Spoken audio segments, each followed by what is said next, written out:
Good morning বন্ধুরা, কেমন আছো তোমরা সবাই? আশা করি সবাই খুব ভালো আছো, আমিও ভালো আছি। তো গতকাল না তেমন কিছু ভিডিও করা হয়নি।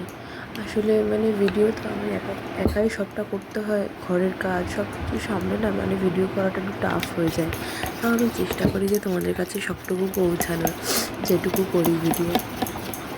তো দেখো, এটা হচ্ছে গতকাল সকালের ভিডিও। সকালবেলা হচ্ছে আমি আর আমার ভাই খেলতে গেছিলো কালকে, তো ওর জন্য কালকে ছাতু আর কি বানাচ্ছিলাম, রেডি করছিলাম, এসে খাবে। তারপরে হচ্ছে মেয়েকে না নেবুলাইজার দিচ্ছিলাম। মেয়েকে নেবুলাইজার দিতে হয়েছিল কালকে, জানো না, মেয়ের এত কাশিটা বেড়ে গেছে, আর ওকে তো প্রায় সময় নেবুলাইজার দিতে হয় ঠান্ডা লাগার জন্য। তো ওর কাশি হলেও ডাক্তার ওকে বলেছে নেবুলাইজ করতে। তো এত কাশিটা বেড়ে গেছে যে তার জন্য ওকে নেবুলাইজ করতে হচ্ছে। এই জন্য আর কি ভীষণ টেনশন, ভালোও লাগে না, টেনশন হয়, ভালো লাগে না। যে বাচ্চাদের শরীর খারাপ করলে ভালো লাগে বলো? কারোরই ভালো লাগে না।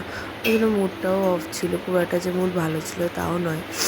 কিন্তু ওই যে সব কিছু তো করতে হবে, কাজ তো আর বসে থাকবে না, আমার জন্য সব কাজই করতে হবে।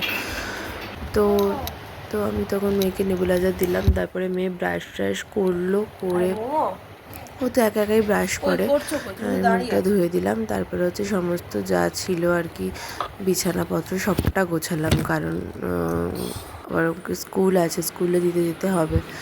আর এদিকে দেখো সোফার অবস্থা ভীষণ খারাপ, সেটাকে পুরোটা গোছানোর পরের অবস্থা দেখালাম, আর বিছানাটাও আর কি গুছিয়েছি। আর তারপরে হচ্ছে মেয়েকে খাইয়ে নিয়েছিলাম। মেয়ে যদি সকালবেলা সেরেগ্রোই খায়, তোকে খাইয়ে নিয়েছিলাম, কারণ কি আবার একটা পরপর 2-3টে নেবুলাইজ চলে, তো ওই জন্য খাইয়ে নিয়েছিলাম একটু, যে তারপর আবার নেবুলাইজ দেবো, তারপরে স্কুল যাবে। তো দেখো এখানে কালকে আমাকে দেখে ভীষণ বিধ্বস্ত লাগছে, কারণ ভীষণই টায়ার্ড লাগছিল। সবাই ভালো থেকো। মেয়েকে স্কুলে দিয়ে আসার পরে একটু বসেছিলাম, তারপরে রান্না করবো, এরকম রান্না করবো ভেবে না কেমন একটা যেন লাগে, কি রান্না করবো।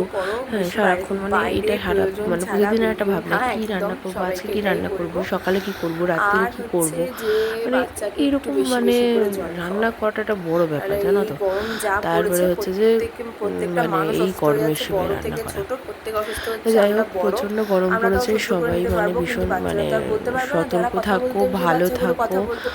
আর বাড়িতে যে বাচ্চাগুলো রয়েছে তাদেরকে সবসময় সুস্থ রাখার চেষ্টা করো, বেশি করে জল খাও, কারণ ভীষণ পরিমাণে গরমটা পড়েছে। এবারে হচ্ছে গিয়ে কবে বৃষ্টি হবে সেটাও বলা যাচ্ছে না এখন।